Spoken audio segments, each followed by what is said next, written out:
Assalamualaikum warahmatullahi wabarakatuh. Waalaikumsalam warahmatullahi wabarakatuh. Perkenalkan, nama saya Tri Putri Arawati. Saya Novita Fitrowati. Saya Tiasintania Firlia Rusti. Saya Santi Yuni Hairina. Saya Nisa Dinda Zahra Fatmawati. Ya, selanjutnya kami akan mempresentasikan tugas makalah kami dengan pokok pembahasan koperasi. Latar belakang. Koperasi merupakan usaha bersama dari sekelompok orang yang mempunyai kepentingan yang sama dengan tujuan meningkatkan kesejahteraan anggotanya. Koperasi merupakan gerakan ekonomi rakyat yang berdasarkan atas asas kekeluargaan. Koperasi di Indonesia saat ini telah berkembang dengan pesat karena para anggota-anggotanya yang terdiri dari masyarakat umum telah mengetahui manfaat dari pendirian koperasi tersebut, yang dapat membantu perekonomian dan mengembangkan kreativitas masing-masing anggotanya. Upaya dari pendirian koperasi ini sangat menguntungkan bagi masyarakat untuk lebih memahami koperasi. Anggota koperasi adalah pemilik dan sekaligus pengguna jasa koperasi. Sebagai pemilik harus berpartisipasi dalam penyetoran modal, pengawasan dan pengambilan keputusan, dengan harapan akan memperoleh pembagian SHU yang memadai. Kesuksesan koperasi juga dapat dilihat dari kemampuan dalam mempromosikan ekonomi anggotanya. Oleh karena itu, dapat dikatakan bahwa peranan koperasi. Pembahasan selanjutnya akan dijelaskan oleh admin. Pengertian koperasi ada dua, secara bahasa dan secara istilah. Secara bahasa, koperasi berasal dari dua suku kata bahasa Inggris, yaitu CO dan operation. CO berarti bersama dan operation berarti bekerja, sehingga dapat diartikan cooperation atau koperasi adalah melakukan pekerjaan secara bersama atau gotong royong. Secara istilah, pengertian koperasi adalah badan usaha yang memiliki anggota orang atau badan hukum yang didirikan dengan melandaskan atas kekeluargaan serta demokrasi ekonomi. Pembahasan selanjutnya akan dibawakan oleh teman saya, Santi.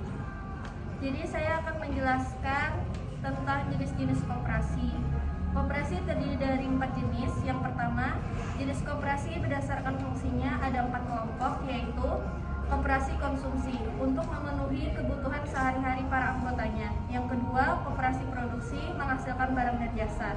Yang ketiga, koperasi jasa memberikan jasa keuangan dalam bentuk pinjaman.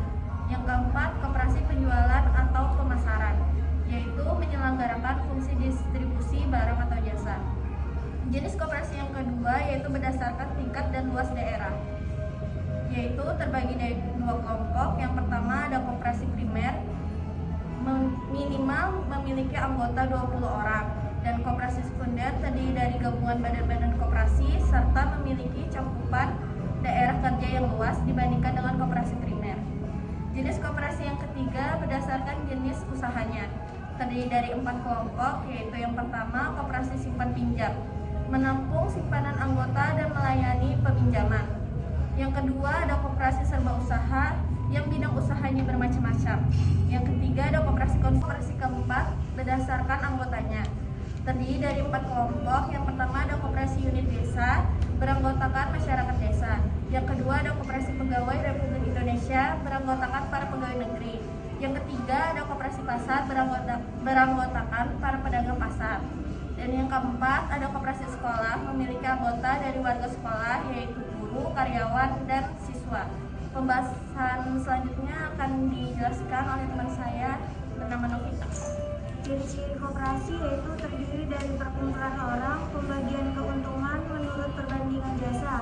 Tujuannya meringankan beban ekonomi anggotanya, menyejahterakan anggotanya, dan masyarakat pada umumnya. Modal tidak tetap, berubah menurut banyaknya simpanan anggota. Unsur-unsur koperasi diantaranya: 1. Berasaskan kekeluargaan. 2. Keanggotaannya bersifat sukarela. 3. Kekuasaan tertinggi di tangan rapat anggota. Dan prinsip koperasi sendiri suatu sistem ide-ide abstrak untuk membangun koperasi yang efektif dan tahan lama.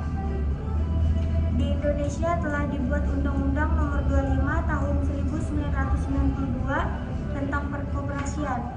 Prinsip koperasi menurut Undang-Undang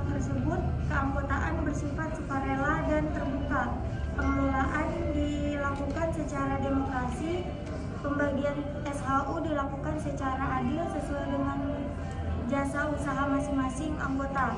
Pemberian balas jasa yang terbatas terhadap modal, kemanusiaan, pendidikan perkoperasian, dan kerjasama antar koperasi. Pembahasan selanjutnya dijelaskan oleh teman saya, admin. Tujuan koperasi. Setiap organisasi didirikan dengan tujuan tertentu. Begitupun halnya dengan koperasi. Pada dasarnya, tujuan utama dibentuknya koperasi adalah untuk mewujudkan masyarakat yang adil, makmur, sejahtera, dan mandiri. Atas dasar Pancasila dan Undang-Undang 1945, tujuan koperasi terwujud dalam Undang-Undang Nomor 25 Tahun 1992 tentang koperasikan. Pada bab Romawi 2 pasal 3 menyatakan bahwa tujuan koperasi adalah memajukan kesejahteraan anggota pada khususnya dan masyarakat pada umumnya, serta ikut membangun tatanan perekonomian nasional dalam rangka mewujudkan masyarakat yang maju, adil, dan makmur, berlandaskan Pancasila dan Undang-Undang Dasar 1945. Selanjutnya, kesimpulan dan saran akan dibacakan oleh teman saya, Anissa. Kesimpulan dan saran. Kesimpulannya, koperasi merupakan gerakan ekonomi rakyat yang dijadikan berdasarkan asas kekeluargaan. Inti dari koperasi adalah kerjasama, yaitu kerjasama di antara anggota dan pengurus dalam rangka mewujudkan kesejahteraan anggota dan masyarakat serta membangun tatanan perekonomian nasional. Keanggotaan Koperasi Indonesia bersifat sukarela dan didasarkan atas kepentingan bersama sebagai pelaku ekonomi. Koperasi juga merupakan bentuk organisasi yang tujuan utamanya bukan mencari keuntungan, tetapi mencari kesejahteraan anggotanya dan meningkatkan perekonomian rakyat. Oleh karena itu, dengan adanya koperasi, kesejahteraan rakyat akan meningkat. Saran, kita harus menjadikan koperasi yang ada di Indonesia ini sebagai koperasi yang baik. Dan marilah kita memberi perubahan yang ada untuk lebih menyejahterakan koperasi Indonesia agar menjadi lebih baik lagi. Sekian presentasi dari kami. Wassalamualaikum warahmatullahi wabarakatuh. Waalaikumsalam warahmatullahi wabarakatuh.